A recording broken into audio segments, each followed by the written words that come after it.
Welcome to Practical Talk, the URP Practical Talk. My name is Pastor Wendell Jeffrey. I'm so glad to have you. Thanks for joining us out there. Practical Talk is compliments of the United Republican Party. The United Republican Party, you'll hear more about us as we move along in this program today. We have some basic things that we would like to share with you. We're going to be talking economics, we're going to be talking politics, social activities, anything that interests the Guyanese people and will seek to develop the Guyanese people. You would know that Guyana has celebrated 50 years of independence. 50 years of independence, and yet we are backwards. That's the truth. We have no reason to be this backward. We have no reason to be hurting as much as we are hurting. And it is because we have had bad leadership for the last 50 years. We'll talk some more about that. We have a problem with crime in Guyana. We are the largest country in CARICOM, the largest landmass. We have the greatest amount of resources combined, and yet we are the poorest country in the Caribbean, with the hardest working workforce, yet the least paid. We underpaid as a workforce.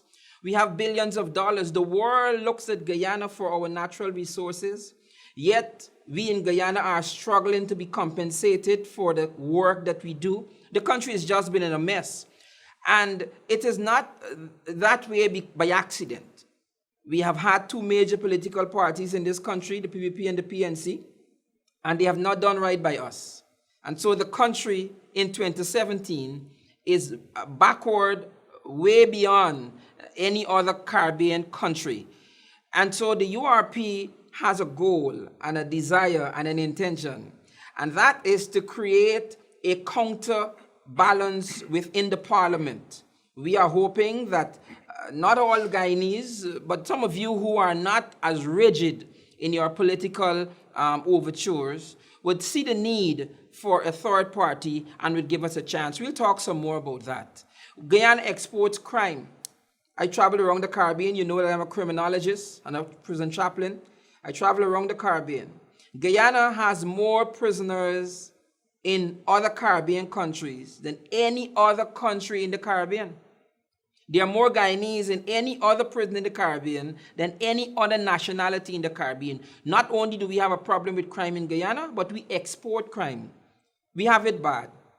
When you travel throughout the Caribbean, there are deportation benches at some of the airports, and they designate those benches Guyanese benches, benches that they put Guyanese to sit and just arbitrarily deport them. And this has not now been happening. This is 40 years now that this has been happening. Both of the parties collectively have failed Guyana. And so we're going to be talking on issues, and we're going to be sharing with you. We're going to invite folks to come into the set, and we're going to have candid, honest discussions. We know that there must be people out there who, like us, understand that if we do the same thing that we've done over the last 50 years, we will get the same results that we have gotten over the last 50 years. There must be sufficient amount of Guyanese out there who understand that we can't keep doing the same things and expect different results. And so we're going to be talking with you. We're going to come out there in the streets. We're going to interview you. You're going to call us. We're going to make the program call-in interactive. You're going to talk. And together, we will move Guyana onward, upward, may we ever go. That's our motto. And so welcome to the program. In the studio with me at this time is the leader, the founder leader of the URP, Dr. Vishnu Bandhu. And we will be having a discussion today. So if you have friends and family, call them over. Let's talk, hear what we have to say, and then you will make a decision as to how we move forward. Going, Dr. Bandhu, I'm getting tongue-tied here. I'm so excited to have you. How are you doing, Doc? How is the day? I'm fine. Happy New Year. Happy New Year to you. You're doing good? How did the year break for you? Very good, very good, very good. Dr. Bandhu, the folks are excited. Everybody knows that we have to have a third political party in this country. Everybody knows that.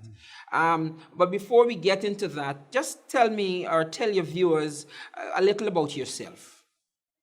Well, first of all, I must add to your discussion and say welcome to you, the viewers, as the leader of the United Republican Party. I welcome you once again, joining Pastor Jeffrey. I hail from the Windsor Forest, on the west coast of Damar. It's a rice farming area. Okay. My parents was rice farmers. I grew up in the rice farming industry as a youngster. I attended St. Anthony's Anglican School. More than half of my life I spent outside. From the age of 12 years, wow, I have been involved in organization, the NGO's organization, onto this date. Okay. I believe strongly in social activity. I have been involved in that on a daily basis, okay, all over, not only in Guyana, but other countries in the world, especially Canada and US, where I live more than half of my life. So you've also been a very successful businessman, Dr. Bandhu. Tell us a little about your entrepreneurial activities over the years. Well, I'll tell you, I live here in 1975 to Canada. I was a general manager in a company. After 1 year, I was promoted general manager in an Army surplus company in Toronto. After that, 2 years after that, I start my own business. I start my own business career and so forth. I opened a company called John's Carpet because my nickname in Canada was John. John. Right. And I opened John's Carpet. Then the following year, I opened John's Import Export International. Okay. And the following year, the next year, I opened John's Recording Company, okay, which I'm a producer for devotional songs. Okay. And you also, a lot of that was what was done in Canada, but I understand that you've also been a major investor in Brooklyn, New York. Tell us a little about that. Well, I went to US in New York in 1981. I first was involved in a company called Original Surplus. Okay. Original Surplus was manufacturing pictures and things like that, and I was the first salesman in that company introducing sales. Okay. The first year I started, and the 6 months after, I had able to purchase a business that I was supplying pictures to. Wow. In 6 months after, and I start my own, career there. You were also in the publishing work. You did some publishing. Yes. After that, I do shipping. Then I start the first Caribbean paper called the Caribbean Connection, okay, in New York City.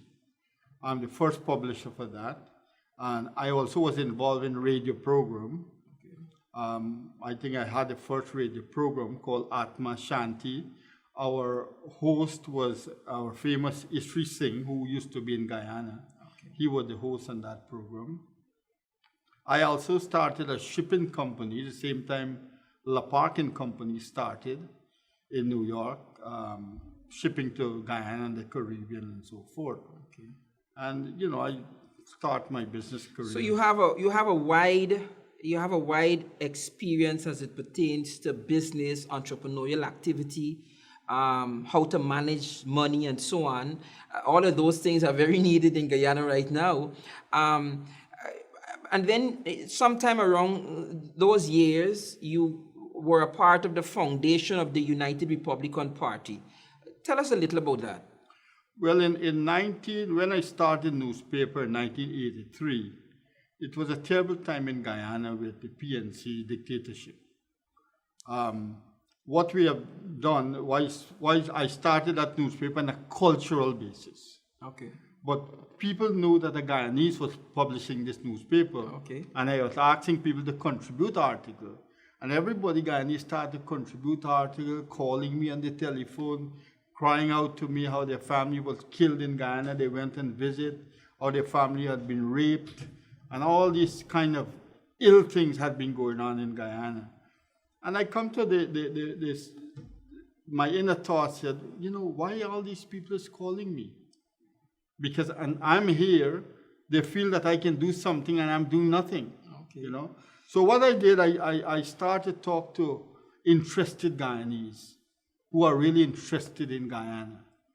And we put up a party together, myself and Bob Gangadin was then the leader, Rohan Somnarayan, and a few others. We put this URP together. James Melbourne, who was an ex-army officer here. And we started the URP in 1985. And so that was in New York. It's in New York. And it was Guyanese who founded the URP in New York. Yes. With the intention of coming back to Guyana to do some work. Definitely. And so you did come back to Guyana. But before you came, you talk about a coalition of political parties that were meeting with folks in the United States and so on. The coalition, Patriotic Coalition for Democracy. No, that wasn't a Patriotic Coalition for Democracy. Was in Guyana. Was here. So the URP came here. Yeah, but the URP, before it came here, we have been campaigning throughout all where Guyanese was living: Minnesota, Chicago, Florida, New York, New Jersey, Canada. We are trying to get the Guyanese involved. Okay.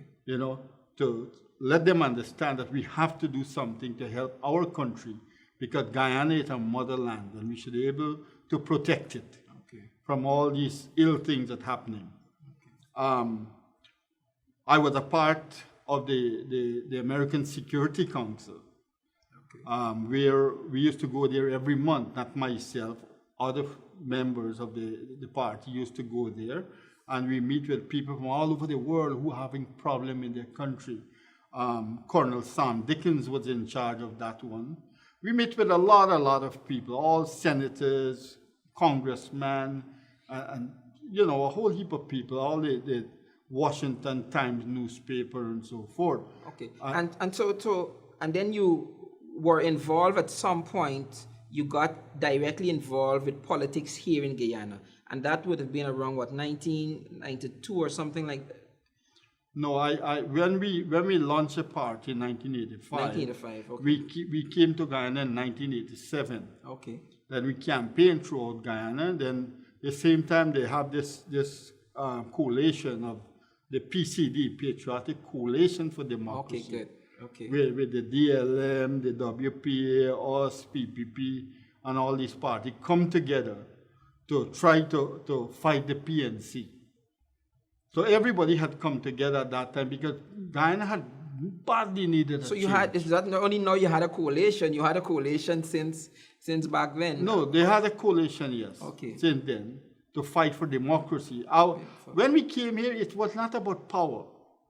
It's about bringing democracy to Guyana. Okay. Remove the dictatorship and involve political parties who are interested. So I take it then that you've always been in the trenches. It seems as though even though you've lived overseas and would have made sufficient materialistic gains to remain overseas, you always had an interest in Guyana. I'm getting that's coming across, and that's very noble. That's very noble of you. But all my life, actually everything that I had able to work for in my life has gone into humanitarian work.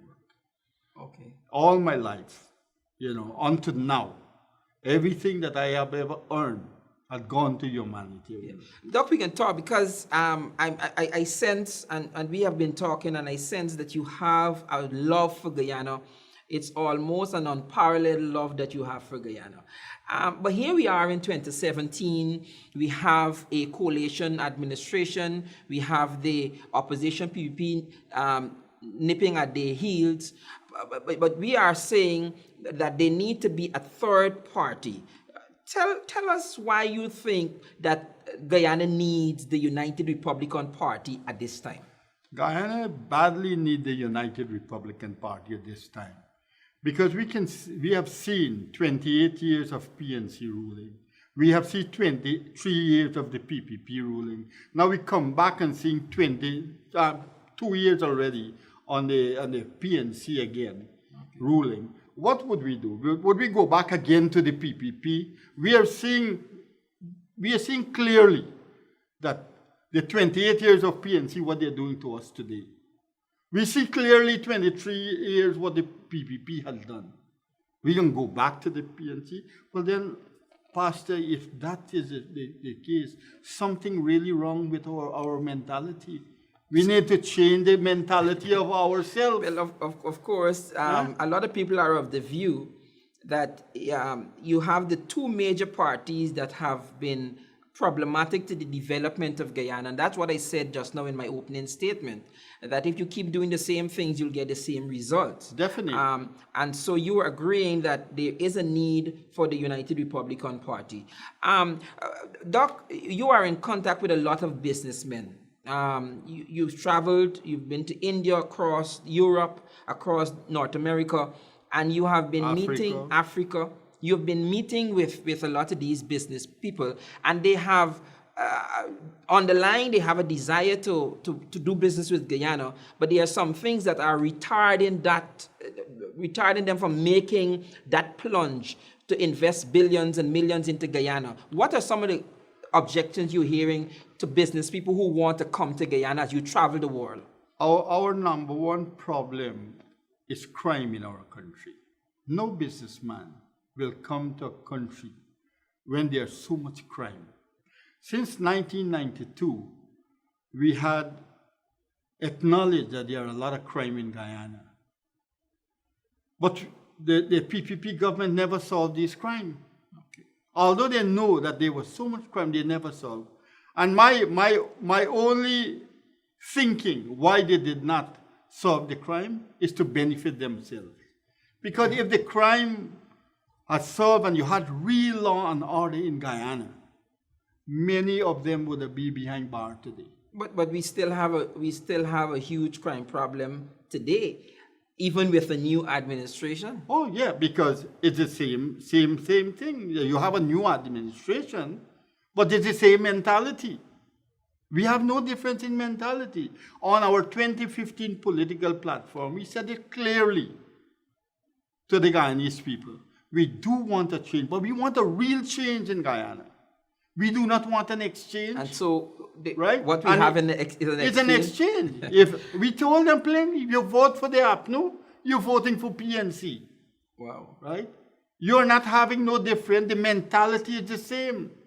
Remember, these two political parties were one time one political party. Okay. They have the same mentality. They don't have no difference in mentality. Same way of thinking. The only difference of what we have here, one is running by Indian and one is running by Black. And you have a position on that. Let's talk a little about that, because you seem to be a patriot of Guyana by heart.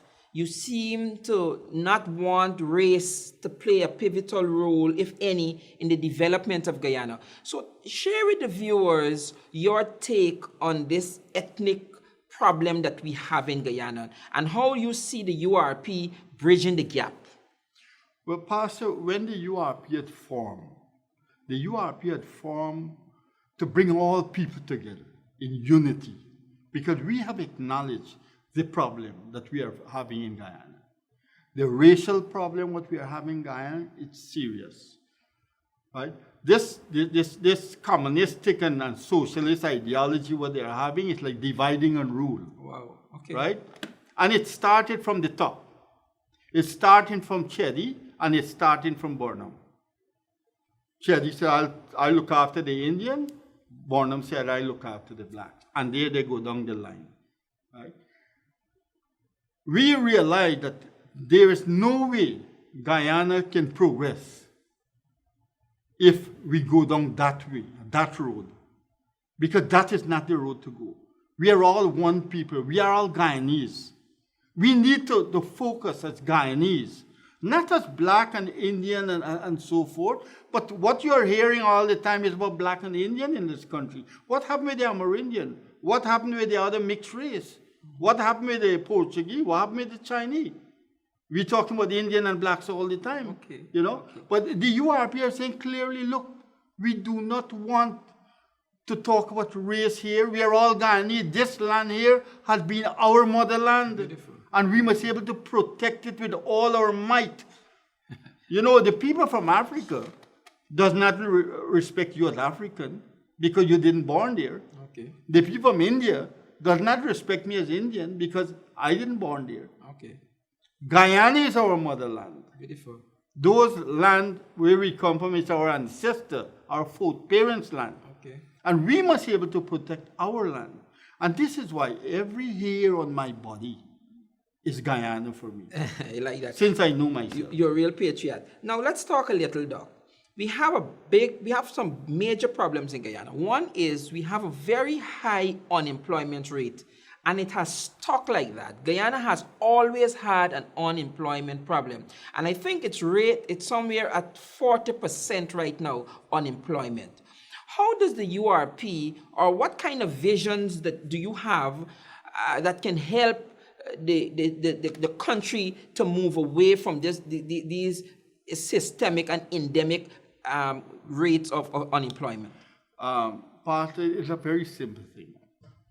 The Guyanese diaspora in overseas, right? The diaspora of Guyanese want to come back home, badly want to come back home. But they will not come back home under the PPP and PNC because they had a taste of them already. Okay. But if the URP is a part of Guyana, you would not have enough plane to bring back people home. Wow. Say that again. I said, if the URP be a part of Guyana, you would not have enough plane to bring back Guyanese home. And so you think that the folks from the diaspora will bring with them the kind of investments, the kind of knowledge, the kind of infrastructural desires and so on that will cause the increase employment and reduce the unemployment levels? I know many of them already indicate that to me, of coming back home if the URP play a part in Guyana government. They already indicate that they're longing to come home. Who doesn't like their home? You always like the place that where you're born and you grow. There's nowhere better in your mind than where you're born and grow. But there's one serious problem we are having. No security for our people. And I don't know, because the studies have not yet been done, but Guyana also has a very high rate of suicide. And I know that you are very concerned about that, Doc. That Guyana, more people want to die in Guyana than any other country in the world. We have the highest rate of suicide according to the WHO PAHO statistics. Why do you think Guyanese want to kill themselves more than any other country in the world, Doc? One part of Guyanese lose faith in the political process in Guyana. They lose faith in the religious process in Guyana. They have been fooled left, right, and center by both sides of the fence. Both sides haven't been doing their job. Since this government took over, things have become so difficult for people. They created so many different taxes. People are unemployed. The amount of money somebody are working for cannot meet so you think that, with their budget. So you think the pressures of the country is bearing on a person's will to survive? Yeah. You know, Doc, we talk all the time. I look at how people walk the roads in Guyana, how people walk the streets. I look at how people drive. You can see the frustration in the Guyanese by how they operate. If you just look at how they walk in the middle of the road. There's no way that you could have a future and see the future for your children. And walk in the middle of the road, the horns are blowing, you don't move. You drive so crazy. I would want to admit to you that there is some dark cloud over Guyana. Before we wrap the program up, Doc, we have in the air right now is the 2017 budget. And we know that the current administration has applied a VAT to light and to water. As a businessman, explain how that will trickle down to the poorest of the Guyanese people. Pastor, I don't know the people who talk about economics in this country, what they really mean. Because when they put on the budget, especially on electricity, they said 20% of the people will be affected. They are totally wrong. I don't know how they understand this 20%. And that 20%, they're talking about the business people. Yeah. Right? Or the people who do in business. But that is not true. Because the business people passed on that to the consumers, Exactly. right? They are passing, if 14% they reduce the VAT, now the people cost of living gone between 20 to 30% as far as I'm concerned. No, right? let me- Because the electricity, the businessman will add on more profit on his Yeah, let merchandise. me share. Let me just touch on that, and you'll come back. Today, I went to buy water. A bottle of water in John Street, where I buy my water, was $120. It's now, since the new year, it's now $140 for a bottle of water. Now, what the guy told me, the proprietor of the business said, is as a result of the VAT. Now, $20 on $120 is more than 14%. So what he has done is he has increased the cost of the price of the water to